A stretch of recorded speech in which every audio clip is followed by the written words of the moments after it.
Son muchos los animales que realizan migraciones, es decir, desplazamientos periódicos de un hábitat a otro.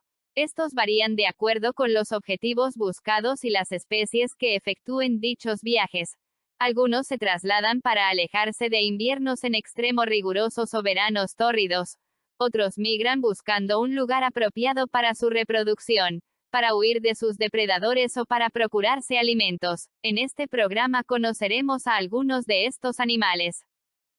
En todas partes, excepto en el Ecuador, los climas de la Tierra son estacionales. Esto significa que una parte del año es muy seca o muy fría para que las plantas crezcan.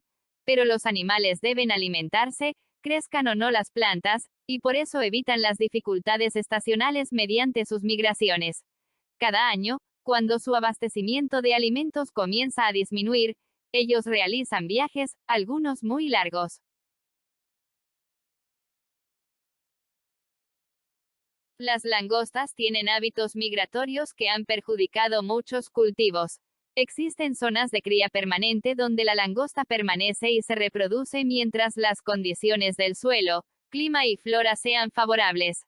Si esas condiciones ambientales cambian y no son propicias, el número de individuos de la población crece, y migra formando mangas, invadiendo las zonas de cultivo con los consiguientes daños, resurge y evoluciona. Normalmente, es un insecto solitario, pero cuando escasean los alimentos se reúnen formando enjambres que pueden contener hasta 80 millones de individuos, se desplazan empujadas por el viento y hacia zonas húmedas y de vegetación fresca.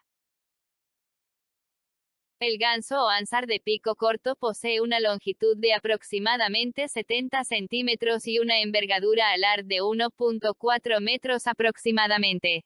Son aves migratorias inusuales en Finlandia, aunque sus apariciones se han vuelto más frecuentes en las últimas décadas. Se pueden ver en la migración de otoño en septiembre-octubre, y en mayores números en abril-mayo, a menudo entre bandadas de otras especies de gansos grises. Las rutas migratorias y las zonas de invernada son tradicionales y aprendidas por los jóvenes durante su primera migración junto a sus padres. Migran también desde Islandia a Gran Bretaña y países vecinos hacia zonas de marjales y pastos. El chorlito dorado chico o chorlo pampa es un ave espectacular por la combinación de colores dorados en el dorso, partes inferiores negras y rostro negro bordeado de blanco. El dorso lo camufla entre la vegetación de la tundra frente a las aves de presa, aunque el negro de la parte inferior es visible para las demás aves a nivel del suelo, especialmente durante el vuelo de exhibición. Se alimenta a la manera típica de los chorlitos, corriendo y capturando la presa en el suelo, atrapando gusanos, insectos y otros invertebrados. Hace cría en las áreas más secas de la tundra ártica e inverna en las costas, marjales y, a veces, en praderas. Emigra a grandes distancias, con el potente vuelo de sus puntiagudas alas, es un campeón entre los viajeros de largas distancias.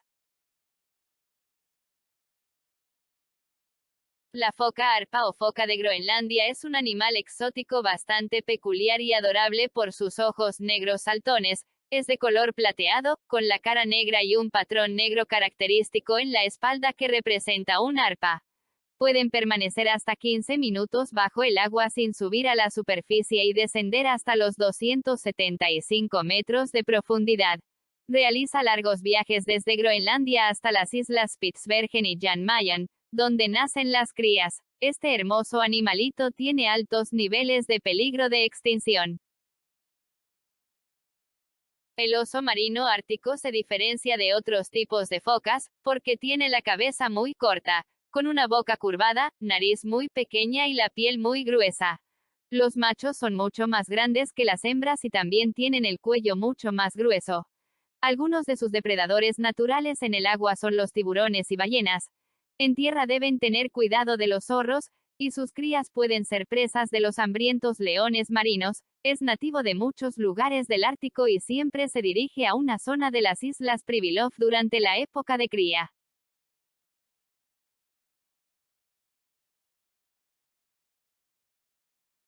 El bacalao común es una de las 60 especies de una misma familia de peces migratorios, los cuales se emprenden largos viajes para reproducirse o alimentarse. Es una especie nómada, es decir que emigra desde las zonas de aguas frías del mar de Barents de Noruega con dirección hacia las islas Lofoten para desovar. Por este motivo en esta isla es donde se realiza la mayor captura en las épocas de frío. Por lo general, el bacalao es de tamaño pequeño, aunque algunos ejemplares pueden llegar a alcanzar los 100 kilogramos de peso con un tamaño de hasta casi 2 metros. Se alimenta de otros peces más pequeños, como el arenque.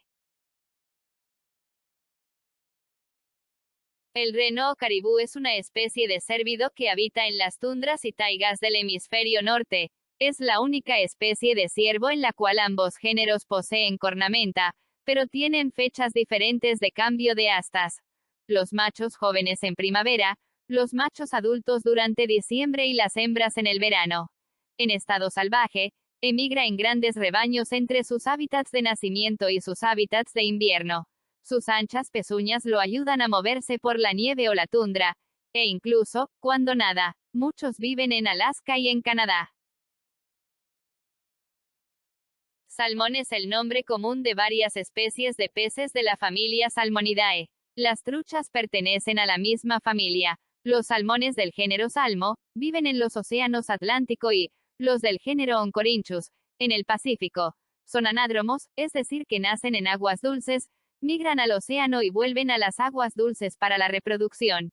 Se les atribuye la capacidad de volver al mismo sitio donde nacieron para reproducirse, y los estudios recientes muestran que al menos un 90% de los salmones que remontan una corriente nacieron en ella. No se sabe cómo se orientan, pero puede que su fino sentido del olfato reconozca la química de su río natal. La mariposa monarca es quizás la más conocida de todas las mariposas de América del Norte. Sus alas presentan un patrón de color naranja y negro fácilmente reconocible. Vuelan más de 4.000 kilómetros desde Estados Unidos y Canadá, donde se reproducen, hasta los bosques del centro de México, donde hibernan. La manera en que la especie es capaz de volver a los mismos sitios de invernada tras varias generaciones aún se investiga. Los patrones de vuelo son heredados, basados en una mezcla de ritmos circadianos y la posición del sol en el cielo. Es uno de los pocos insectos que logra realizar travesías transatlánticas. Unas cuantas mariposas monarcas llegan al suroeste de Gran Bretaña y a España en los años de vientos favorables. Desde el siglo XIX ha sido introducida en Nueva Zelanda y en Australia. En Europa es residente en las Islas Canarias, Azores y Madeira, y se encuentra como una ocasional migrante en Europa Occidental. Pero esta gran migración está bajo amenaza. El cambio climático, tanto en las áreas de hibernación en México como en las áreas de reproducción de verano en Estados Unidos, está ocasionando un considerable impacto en la migración de la monarca. La deforestación en los bosques mexicanos, junto con la conversión de pastizales en tierras de cultivo, el uso de herbicidas y pesticidas y la reducción del algodoncillo, la única planta en que las mariposas monarca ponen sus huevos a lo largo de las rutas migratorias de las mariposas en Estados Unidos, son factores que se suman creando una tormenta perfecta para estas pequeñas criaturas.